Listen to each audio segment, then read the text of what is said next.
Salut à tous, aujourd'hui on se retrouve pour une nouvelle vidéo où je vais vous expliquer comment ont été réalisés les effets visuels de Terminator Dark Fate. Il va y avoir plein de choses super intéressantes, alors c'est parti pour ce nouvel épisode de Focus.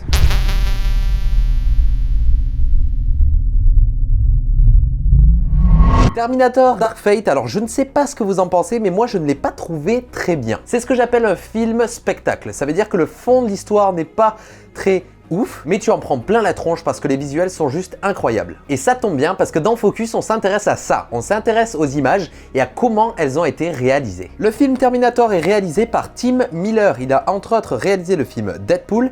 Et pourquoi c'est intéressant de parler de lui? Parce que Tim a aussi travaillé dans le milieu des effets spéciaux. Et ça a un très gros impact sur la réalisation du film. Par exemple, dans le Focus que j'ai réalisé dans le passé sur John Wick, le réalisateur Chad Stahelski était un cascadeur et ça a eu un gros impact sur le film parce qu'il sait comment travailler lorsqu'il y a des chorégraphies de combat et ça donne du coup le film que tu as pu voir, John Wick, un film bourré d'action et incroyable. D'ailleurs, je t'invite à aller voir le Focus sur John Wick, je te mets le lien dans la description, il y a plein de choses super cool aussi. Et du coup, la team sur la réalisation du film Terminator Dark Fate, il a travaillé main dans la main avec les équipes des effets visuels. Et il y a quelque chose de super cool déjà dans ce Terminator, ce sont les améliorations de cascade grâce aux effets visuels. Comme je te l'ai déjà expliqué dans le passé, de nos jours, dans les blockbusters, ils recopient à l'identique en 3D les acteurs. Ça veut dire qu'ils vont faire de la photogrammétrie et donc prendre des photos dans tous les angles pour reconstruire du coup par exemple Arnold Schwarzenegger pour qu'il soit en 3D parce que Schwarzy il commence à se faire vieux et faire ses cascades et se battre avec des gens,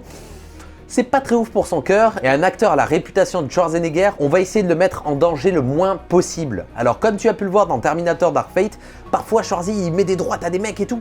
Et bien en fait non, il y a des doublures et ensuite ils mettent le visage de Monsieur Schwarzenegger sur le corps, donc des doublures. Et avoir des doublures numériques des acteurs vont te permettre du coup de faire des cascades irréalisables sur le tournage parce que parfois il y a de très bons cascadeurs, mais il y a des trucs que bon, ils peuvent pas faire, comme ces séquences-là, tu vois, ils sont dans un avion en train de faire n'importe quoi, ils sont en apesanteur, bon ben, c'est un petit peu compliqué à réaliser ça. Sauf Tom Cruise, il a fait dans La Momie, mais Tom Cruise, il fait tout. Et donc quand tu regardes ces images, je sais pas toi, mais moi je trouve que ça fait extrêmement cinématique de jeux vidéo. Il y a des trucs, c'est vraiment de la full 3D, il y a même plus de choses tournées en réel. Et moi je ressens vachement cette patte cinématique de jeux vidéo. Et du coup c'est marrant que je te parle donc de cinématique de jeux vidéo et que ça me donne cette pression là, parce que Tim Miller a travaillé entre autres sur Mass Effect 2 et Star Wars The Old Republic. Donc il a de l'expérience dans les cinématiques de jeux vidéo et je pense qu'au final, c'est lié ces deux choses là, cette impression que j'ai, et le fait qu'il ait réalisé donc des cinématiques de jeux vidéo. Donc comme tu peux le voir, ça se ressent vachement dans les scènes d'action, il y a des choses complètement abusées qu'on pourrait ne pas du tout avoir au cinéma, sauf du coup avec les avancées technologiques, maintenant on arrive à reconstruire les acteurs en 3D et leur faire n'importe quoi. Donc je ne sais pas toi, mais personnellement je trouve que ça casse un petit peu cet aspect cinéma. Moi quand j'ai vu Terminator, je me suis senti un petit peu le cul entre deux chaises, entre voir un film et voir un film d'animation. Ça a été très bizarre, ça a été un feeling très bizarre, mais après voilà, c'est subjectif et moi c'est ce que j'ai ressenti. Donc si tu as vu le film, dis-moi en commentaire ce que tu as ressenti. Et en parlant un petit peu de cet abus des effets visuels, est-ce que tu sais combien il y a de plans avec effets visuels dans Terminator ? Il y en a 2600, ce qui est fort honorable. Donc comme tu peux le voir aussi sur ces images, parfois il y a des acteurs réels donc qui font des cascades et ensuite grâce à une petite transition légère, on passe à un acteur complètement fake qui va réaliser des choses incroyables dans un environnement qu'on ne peut pas avoir sur un studio de tournage. Donc ils utilisent vachement ces transitions, donc comme tu peux voir ici au début on voit l'actrice normale, puis elle passe et la caméra tourne et là bam, on la voit en 3D et ici on peut voir qu'elle est complètement en 3D et que son visage a été reprojeté sur de la 3D. D'ailleurs si on s'attarde bien, voilà, ça se voit que c'est de la 3D, mais dans le feu de l'action, ça passe. Et ça, crois-moi qu'il y a 5 ans ou 6 ans, ça se voyait que c'était de la 3D. Et là, de plus en plus, on commence à se rapprocher d'un résultat photoréaliste. Et les artistes qui font ça sont surpuissants. Maintenant, parlons de l'évolution des Terminators. Parce qu'avant, du coup, dans les vieux Terminators, il y avait des Terminators assez robotiques, et voilà. Maintenant, on passe sur une catégorie de Terminators un peu plus vénères. Ils sont appelés les Rêves 9. REV9, je sais pas comment ça se prononce, Rêve 9, on va dire Rêve 9 dans la vidéo, voilà. Et d'ailleurs, c'est un des effets visuels qui m'a le plus marqué dans ce film parce qu'ils sont vraiment très organiques en fait. On dirait des robots mixés avec Venom. Voilà.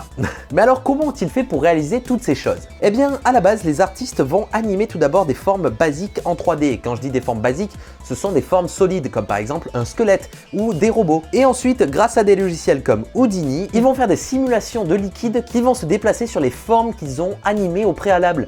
Comme ça en fait ils font un mix entre de l'animation faite à la main ou avec de la mocap, de la motion capture. Et ensuite ils vont rajouter cette touche organique et un petit peu aléatoire grâce à des simulations beaucoup trop compliqué que je ne vais pas t'expliquer ici parce que c'est compliqué et que moi aussi, c'est compliqué à réaliser ces choses-là. Mais en gros, ils vont faire couler des choses et ça va devenir très organique. Et le mix des deux va créer donc cet effet un petit peu, Terminator qui est en train de muter pour se reconstruire grâce à ce fluide ultra stylé.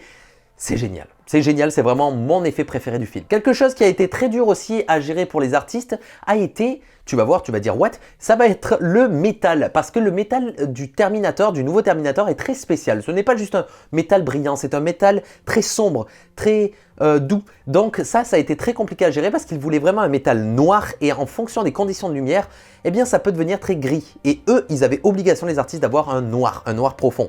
Donc ça a été très dur à gérer. Donc voilà, toi à l'école tu fais 4 x 2, bon ça fait 8, eux ils essayent de chercher la bonne tonalité du métal en fonction de la lumière. Chacun son métier. Une chose aussi super cool, ce sont les environnements. Dans Terminator, il y a parfois des images du futur. Et dans le futur, comme tu le sais, c'est inévitable, ça va être l'apocalypse. C'est ça, dans Terminator, l'histoire. Parce que les machines nous en ont mis plein la gueule. Et c'est intéressant de voir quelques images de making-of parce que tu vois que les artistes sont vraiment allés sur les terrains pour faire des repérages et faire des scans parfois d'environnement pour avoir vraiment un résultat réaliste. Et comme tu peux le voir sur ces images, vraiment ça donne vraiment un effet avec des rocheuses, des falaises qui sont vraiment top, tout simplement parce qu'ils ont fait voler un petit drone et ont fait de la reconstruction en 3D et aussi des terrains avec Houdini comme tu peux le voir ici. Les effets visuels, c'est un métier vraiment très artistique et c'est très important de se baser sur des choses réelles pour recréer des choses réalistes en 3D. C'est un petit peu comme les peintres ou les dessinateurs, ils regardent un environnement ou une personne et ils vont la refaire. C'est un travail d'observation, donc si tu veux te lancer dans les effets visuels et que tu veux par exemple créer une explosion, va regarder des références d'explosion pour voir le rythme, la couleur et l'incidence que ça a sur l'environnement. Et c'est grâce à ça que tu auras du réalisme. Et eux, dans le cinéma, ils font ça tout le temps. Ils se basent sur des choses réelles pour recréer des choses stylées. Même sur un Terminator en noir mat ultra ouf, ils vont se prendre en référence des matériaux comme par exemple, je sais pas moi, ça c'est du plastique. Mais si c'était en métal, ils regarderaient ça à la lumière, ils feraient d'accord, voilà. C'est ça, l'observation. Une séquence aussi que je voulais vous montrer, c'est celle-ci. On voit des soldats arriver en hélicoptère du futur, sans doute fait par Elon Musk, ce genre de bail, c'est lui qui va les faire. Et c'est impressionnant de voir qu'ils ont créé une sorte de armature où les acteurs peuvent être à l'intérieur et ensuite ils vont les faire bouger grâce à des sortes de pistons qui vont les faire bouger dans tous les sens. Et c'est grâce à cette base réelle, ils vont créer l'hélicoptère de Elon Musk en 3D. Et c'est ça aussi le travail des effets visuels, c'est d'avoir une bonne base solide sur le tournage. On ne peut pas travailler bien sur l'ordinateur plus tard si sur le tournage on n'a pas fait des efforts pour faciliter le travail des artistes. Alors le réel et le fictif travaillent main dans la main dans les effets visuels et les effets visuels les mieux faits au cinéma sont ceux qui ont réussi à réfléchir sur le tournage avant de faire la post-prod.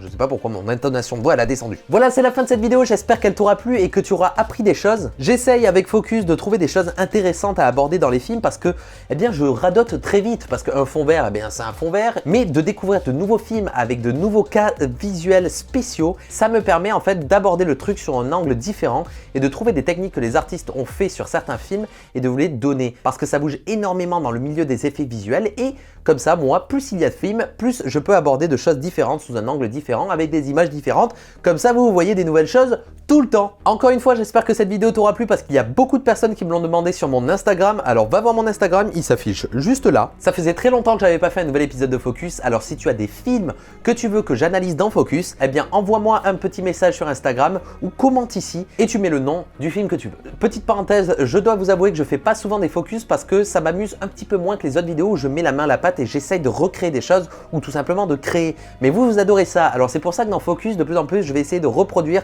des effets visuels qu'il y a dans les films. Donc là, j'ai pas pu le faire parce que c'est Terminator et que c'est un petit peu plus compliqué. Il y a des choses, faire des simulations de liquide et tout. Je suis un petit peu fébrile au niveau de ça. Mais dans les prochains épisodes, je vais essayer de mettre la main à la pâte et de créer des choses super cool et de vous partager ça. En attendant, on se retrouve très prochainement pour une nouvelle vidéo. C'était Atom. Faites attention au Covid-19, restez chez vous. On se retrouve très prochainement pour une nouvelle vidéo. C'était Atom. Ciao.